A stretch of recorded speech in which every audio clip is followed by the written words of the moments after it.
¿Insultas a mi padre frente a su equipo? Entonces despídete de la carrera política de tu familia.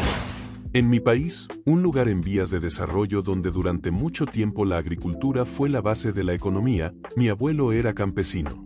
Su sueño era que sus hijos tuvieran una educación formal y consiguieran empleos en el gobierno.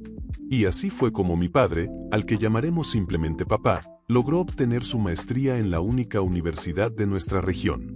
En aquel entonces, la mayoría de los funcionarios públicos venían de esa misma universidad, así que todos se conocían de una forma u otra.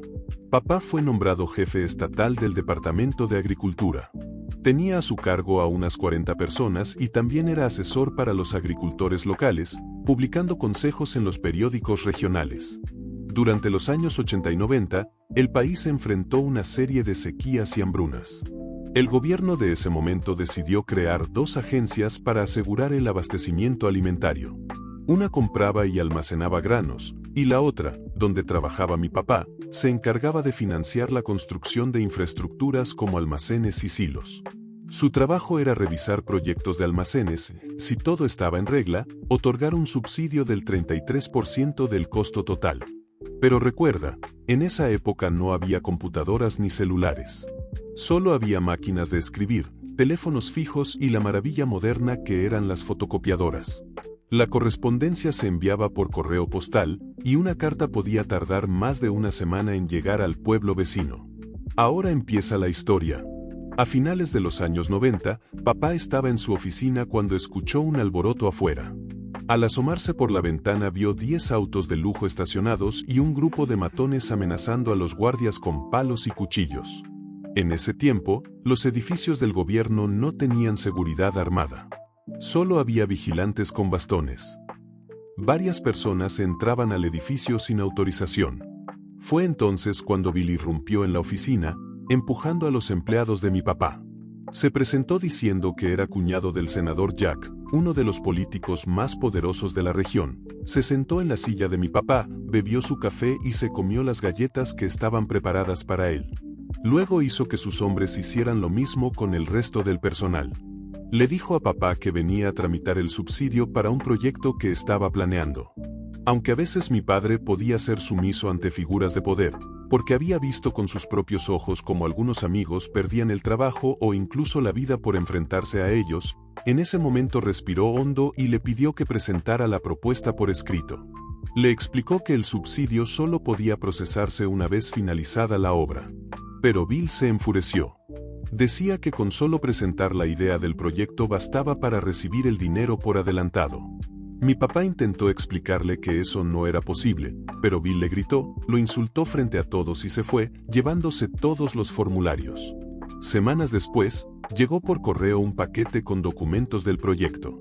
Los había enviado Dave, un consultor contratado por Bill.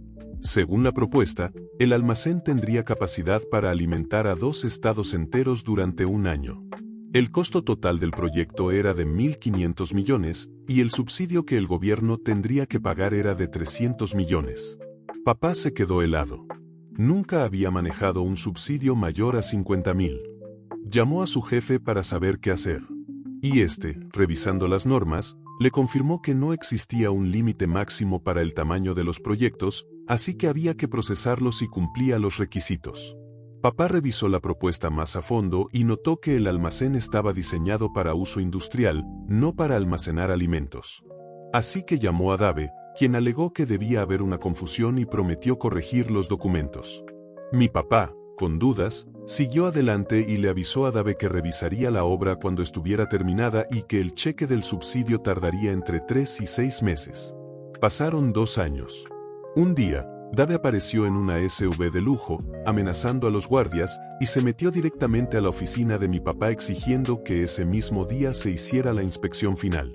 Mi padre le explicó que necesitaba al menos 2 días para preparar los documentos. Dave se puso violento, lo amenazó diciendo que representaba a Jack y a Bill, y que si no cumplía perdería su empleo. Pero mi papá se mantuvo firme. 2 días después, papá fue a inspeccionar la obra. Dave ya lo esperaba allí. El almacén no tenía nada que ver con la agricultura. Era claramente un centro industrial. Dave intentó convencerlo con un tour, pero mi papá solo tomaba nota. Cuando terminó, le informó que no podía aprobar el subsidio. Dave, furioso, lo acusó de estar pidiendo un soborno, que solo estaba buscando dinero para firmar la aprobación. Pero papá no era así. Se fue sin decir más, devastado. Confundido por la magnitud de lo que acababa de ver, llamó a su amigo Rob, que trabajaba en la agencia que otorgaba permisos de construcción. Rob tardó unos días, pero volvió con noticias inquietantes. Bill había obtenido los permisos sobornando funcionarios, falsificando estudios ambientales, y había registrado el proyecto como centro industrial, no como almacén de alimentos. Además, Rob encontró una factura donde Bill inflaba el costo del proyecto a 300 millones y descubrió que Jack había propuesto convertir la zona en un parque industrial. Pero eso no era todo. Rob halló un contrato enviado a la agencia encargada de almacenar alimentos. En él, se establecía que, por 15 años, el gobierno tendría que pagar un alquiler desproporcionado por el uso del almacén, aunque no se utilizara. Era un fraude perfecto. Construir un almacén industrial en medio de una zona agrícola, inflar su valor, recibir el subsidio, encima, cobrar alquiler por años.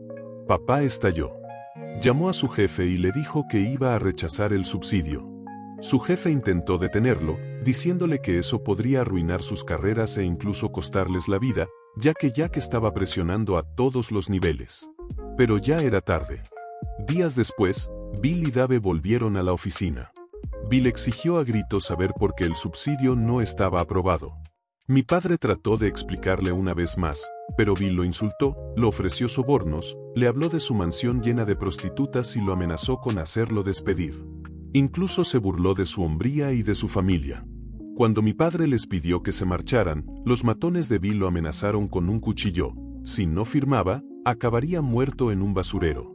Destrozaron la oficina y se fueron. Esa noche, papá llamó a Rob.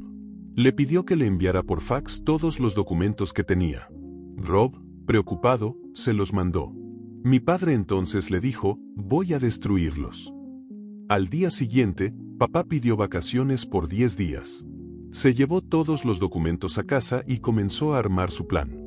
Durante ese tiempo, redactó un informe impecable, con cada detalle documentado.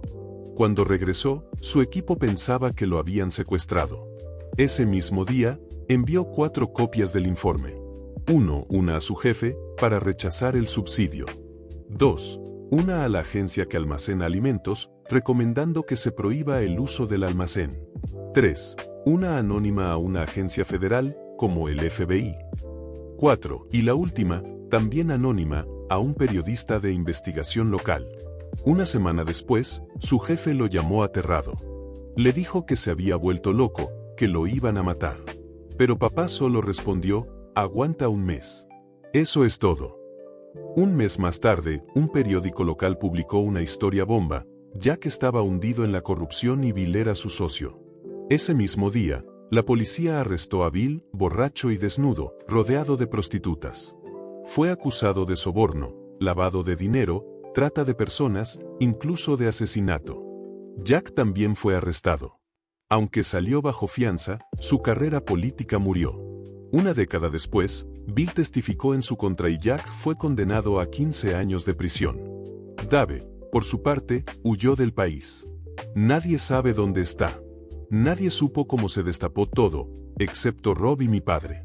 La venganza fue perfecta. Mi padre destruyó la carrera política de un senador corrupto. Planeó todo con precisión quirúrgica. Hoy, cada vez que viajo de la ciudad a mi pueblo, paso frente al almacén abandonado que Bill construyó. Y me acuerdo de todo.